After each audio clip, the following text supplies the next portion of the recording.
विद्यार्थियों, आज हम 10वीं कक्षा की हिंदी की पाठ्यपुस्तक क्षितिज के गद्य खंड का पाठ स्त्री शिक्षा के विरोधी कुतर्कों का खंडन पढ़ने जा रहे हैं। इसके लेखक आचार्य महावीर प्रसाद द्विवेदी जी हैं। इस पाठ में द्विवेदी जी ने उन लोगों को जागृत किया है जो स्त्री शिक्षा को व्यर्थ मानते थे। उन लोगों के अनुसार शिक्षित स्त्री समाज के विघटन का कारण बनती है। इस पाठ की एक विशेषता ये है कि परंपरागत जो हिस्सा सलगढ़ चुका है उसे बेकार मानकर छोड़ देने की बात कही गई है। आओ अब हम पाठ को पढ़ते हैं। स्त्री शिक्षा के विरोधी कुतर्कों का खंडन। कुतर्क होते हैं बुरे तर्क।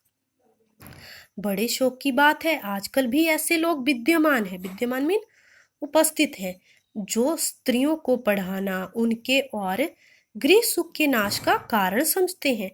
और लोग भी ऐसे वैसे नहीं, सुशिक्षित लोग, ऐसे लोग जिन्होंने बड़े बड़े स्कूलों और शायद कॉलेजों में भी शिक्षा पाई है, जो धर्म शास्त्र और संस्कृत के ग्रंथ साहित्य से परिचय रखते हैं और जिनका पेशा कुशिक्षितों को सुशिक्षित करना, कुमार्गगामियों को सुमार्गगामी बनाना। कुमार्गगामी बुरे रास्ते पर चलने वाले, सुमार्गगामी अच्छे रास्ते पर चलने वाले, और अधार्मिकों को धर्मत्व समझाना है। अधार्मिक धर्म से संबंध ना रखने वाला, धर्मत्व होता है धर्म का सार। उनकी दलीलें होते हैं तर्क। सुन लीजिए, पुराने संस्कृत कवियों के नाटकों में कुलीन स्त्रियों से अपड़ों की भाषा में बातें कराई गई हैं। इससे प्रमाणित है कि इस देश में स्त्रियों को पढ़ाने की चाल ना थी।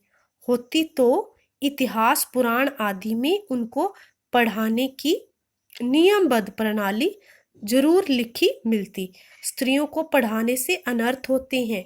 शकुंतला इतना कम पढ़ी थी कि गवारों की भाषा में मुश्किल से एक छोटा सा श्लोक वह लिख सकी थी। तिस पर भी उसकी इस इतनी कम शिक्षा ने भी अनर्थ कर डाला। शकुंतला ने जो कटु वाक्य दुष्यंत को कहे वह इस पढ़ाई का ही दुष्परिणाम था। जिस भाषा में शकुंतला ने श्लोक रचा था वह अपड़ों की भाषा थी। अतएव नागरिकों की भाषा की बात तो दूर रही, अपड़ गवारों की भाषा पढ़ाना स्त्रियों को बर्बाद करना है। इस तरह की दलीलों का सबसे अधिक प्रभावशाली उत्तर उपेक्षा ही। उपेक्षा होता है ध्यान ना देना। तथापि हम दो चार बातें लिखे देते हैं। नाटकों में स्त्रियों का प्राकृत बोलना उनके अपढ़ होने का प्रमाण नहीं। अधिक से अधिक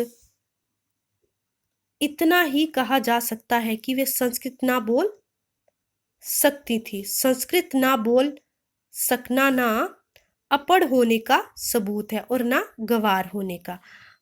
अच्छा, तो उत्तर रामचरित में ऋषियों की वेदांतवादिनी पत्नियां कौन सी भाषा बोलती थी? उनकी संस्कृत क्या कोई गवारी संस्कृत थी?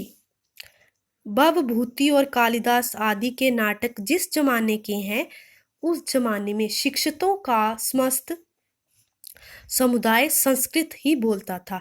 इसका प्रमाण पहले कोई दे ले, तब प्राकृत बोलने वाली स्त्रियों को अपढ़ बताने का साहस करे। इसका क्या सबूत कि उस जमाने में बोलचाल की भाषा प्राकृत ना थी? सबूत तो प्राकृत के चलन के ही मिलते हैं। प्राकृत यदि उस समय की प्रचलित भाषा ना होती तो बौद्धों तथा जैनों के हजारों ग्रंथ उसमें क्यों लिखे जाते और भगवान शाक्य मुनि तथा उनके चेले प्राकृत ही में क्यों धर्मोपदेश देते? बौद्धों के त्रिपिटक ग्रंथ की रचना प्राकृत में किए जाने का एकमात्र कारण यही है कि उस जमाने में प्राकृत ही सर्वसाधारण की भाषा थी। अतएव प्राकृत बोलना और लिखना अपढ़ और अशिक्षित होने का चिन्ह नहीं।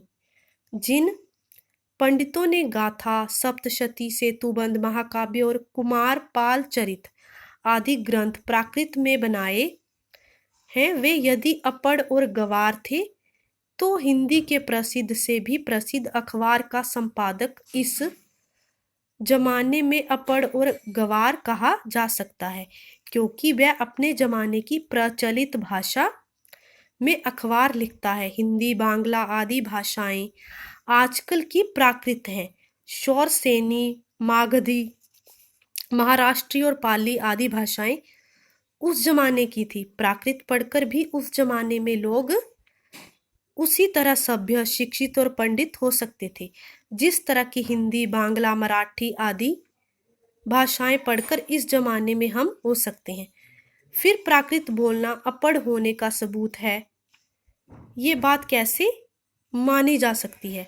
जिस समय आचार्यों ने नाट्य शास्त्र संबंधी नियम बनाए थे उस समय सर्वसाधारण की भाषा संस्कृत ना थी।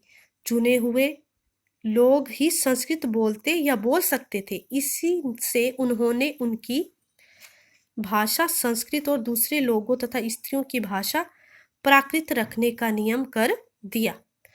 पुराने जमाने में स्त्रियों के लिए कोई विश्वविद्यालय ना था। फिर नियमबद्ध प्रणाली का उल्लेख आदि पुराणों में ना मिले तो क्या आश्चर्य, और उल्लेख उसका